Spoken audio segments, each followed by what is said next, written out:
We knew we wanted to be filmmakers, I think, as far back as when we were 14 years old. I think with Spike Lee and Robert Townsend came out around that time with Hollywood Shuffle and She's Gotta Have It, and that's when we saw somebody our color doing something like that. So that was what we wanted to do. I think the biggest influence on us is Martin Scorsese and Brian De Palma. Brian De Palma had captured us first because we just loved Scarface. I mean, early on, though, Spielberg, you know, Raiders of the Lost Ark was like our favorite film. I mean, but we don't give him credit sometimes because we forget when we were kids, our eyes were still open to all that stuff, you know, that was going on in the film world. And we just give, like, Scorsese and all those guys credit because after we recognized we want to be filmmakers is when we really started liking those guys. Specific influence as far as films were Goodfellas. Actually, that movie, Goodfellas, was the one thing we compared our film to. In fact, we watched that before structuring the script because of if you notice in the beginning of our movie, the characters, how they're introduced, how everything goes down, is just like Goodfellas. And we said to ourselves, here's a legitimate gangster film that the American film community has embraced and loved, and the critics love it. And if we model our film after this, then they won't be so much flack. Well, the story came from, you know, actually when we were 15 years old, we thought of, you know, we want to do a movie about a gangster and the lifestyle of how a kid comes to be a gangster or a hustler or whatnot. And we were just frustrated with the market, you know, what they were trying to portray as far as the streets, and we wanted to make something that we wanted to see and our friends wanted to see. So that's how we came up with the concept. We consciously decided not to deal with a gang, like Bloods and Crip thing. After the script was done, we said, you know, should we, you know, use colors and rags and everything like that? My brother was like totally against it. He was like, no, that's not what the movie's about. And he was like, yeah, we want to do something about a gangster lifestyle, but not a gang member, like an LA gang member. Plus it's more universal when you don't like segment it to like colors, and like somebody in New York can identify with it, because New York audiences loved it. We took a bunch of different people and put them into one character. It wasn't like one character was based solely off of somebody we knew. We took traits from several different people we knew. Like we interviewed a couple guys. And there was one guy mainly who we stuck by for, I guess, technical information for our main character. Because a lot of the violence in the film was based off this one guy's life story. We had a lot of problems with Kane's character initially because we went in and Kane was very violent in the first script. We had to make him a middle-of-the-ground type of character. We couldn't like make him like too far this way or too far that way. That's where Old Dog came in. Yeah, because we needed people to identify with him. But Old Dog was there to see, if you put Kane in a different movie, he would be the bad character. And he is a bad character, I guess, in certain scenes in this movie, but if we had Old Dog as a contrast, he was so bad so he made Kane look so good. We killed the character of Kane because that was, you know, a situation where we can have everybody identify with a character and then take him away from the audience and they felt like they lost something. Yeah, one thing we got from the Godfather was like, you know, Coppola will not hesitate to kill off a starring character, you know, just like that, and you kind of on the edge of your seat not knowing. We don't consider ourselves black filmmakers. We consider ourselves filmmakers who are black, and we might tell black stories, and that we might tell them the rest of the way, but we're still filmmakers first. So yeah, it's like funny in every interview we do or every publication you see African American filmmakers. And people nowadays with black cinema especially, they want you to teach instead of entertain, and it's all up to the individual coming in the theater what they think. You know, if you think one thing and I think another thing, we walk away with two different messages from the same film. And the weird thing is now, it's like, we're not even considered artists anymore because you gotta have this social responsibility, and art shouldn't be considered socially responsible. You shouldn't have to be socially responsible in art. You should be able to do what you want to do. If your vision is cricket, if your vision is racist, it's still your artistic. That's you. That's what you're doing. You know, that's your personality. You shouldn't be imposed by just outside people going, don't do this or do this or whatever. You know, if it's glorifying violence, so be it. You know. That's the way America's history has been. Not to say we're glorifying violence. No, if it's making money, it's exploitation and it's entertainment.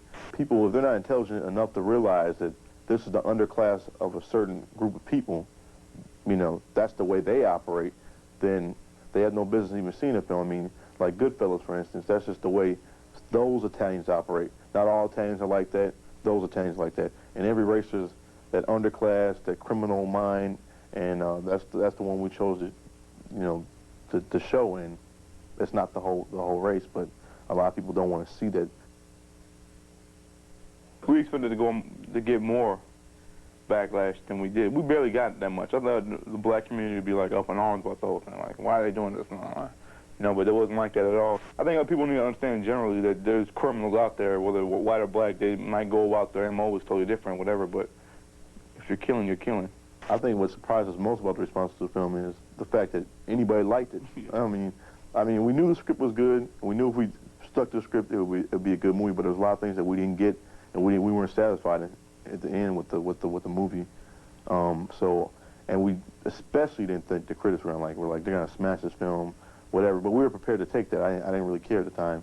And then once they all jumped on the film, it was like something that you're like, oh my God, you know. So that was like the biggest surprise when we got the critical response. And I guess we're in Cannes, and at the Tello thing from Siskel and Ebert. Oh yeah. The little transcript. Yeah, came from the Siskel and Ebert show, and I read that, and that's when the first time it hit me, I even made a film actually, because I was numb to like actually talking about our film, and they actually liked it. So to me, that was the biggest shock. I think the way we work best, we found out, is that I handle the visual side, the technical side. He'll handle the acting and performances, and we'll both have input on both those arenas. But we both basically stick to that one, our main areas, you know, our specialty, I guess. And working together can be hell. No. And pre-production is pretty bad when we're working together, because and that's when everybody gets to see like these guys are young 21-year-olds that don't know what they're doing. But that's when you're ironing out all your differences and stuff like that, trying to come up with the overall picture.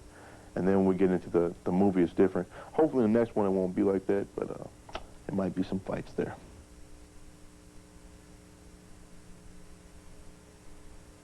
I think the worst thing, the nightmare was, there were some nightmares. We did a prison thing, yeah. It wasn't, they didn't make it in the movie, it was a prison riot. And it just was, I don't think we were ready to direct a big action sequence. It just was the wrong movie. We had a day to do it. And it was like a swashbuckling scene. It was, everybody getting socked, and it was, people get thrown over bunk beds. Yeah, we didn't have enough time to do it. No, we were definitely not in our John Woo. It was atrocious.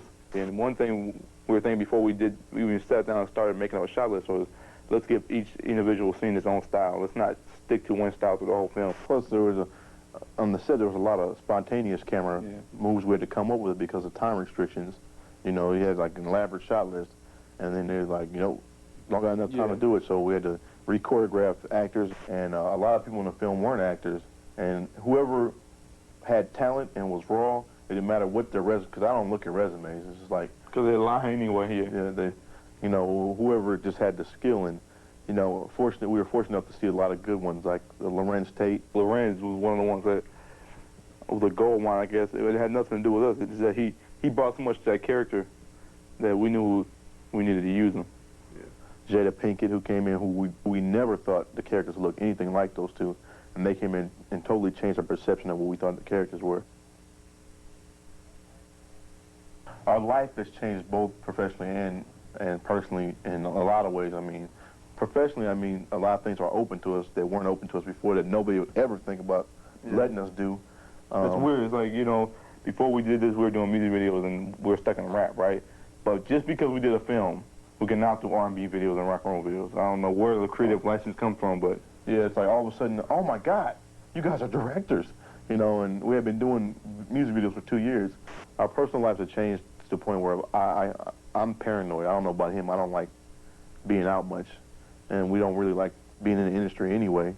Being out in Hollywood or outside for that matter. We're homebodies, so it's like I've gotten more secluded. You think that people are coming after you, and you don't know when to distinguish it because those smiles turn to frowns or whatever the hell. It's just like. Plus, when you get like a certain amount of notoriety, you're not like famous, but your face is out there. People go, you look familiar. Is there anything else we should say? Like, whatever happened to the good old driving? All that good old-fashioned, like, movie-going type stuff. You get a bunch of people together, a bunch of different cultural backgrounds, different walks of life, and they come together, and they watch a movie in a theater, somebody said that's like the most beautiful thing they've ever seen. Is that means people getting together, not fighting just to watch one movie. Go on looking for a movie, and whatever you come away with it is what we want you to come away with, your own opinion, you know, and then talk about it with somebody else if you feel you need to talk about it. But it's not like, you know, our only message we were sending out was understand how these kids can become, you know, these criminals out of desperate conditions, and that's the only thing we wanted to get across, not that all this other stuff that everybody's talking about. They were saying this and they're saying that. We were saying one thing, and that's understand, and understanding it means a lot of things, I guess. So come in with an open mind and walk away with whatever. So check it out. We hope you enjoy it. And that's that.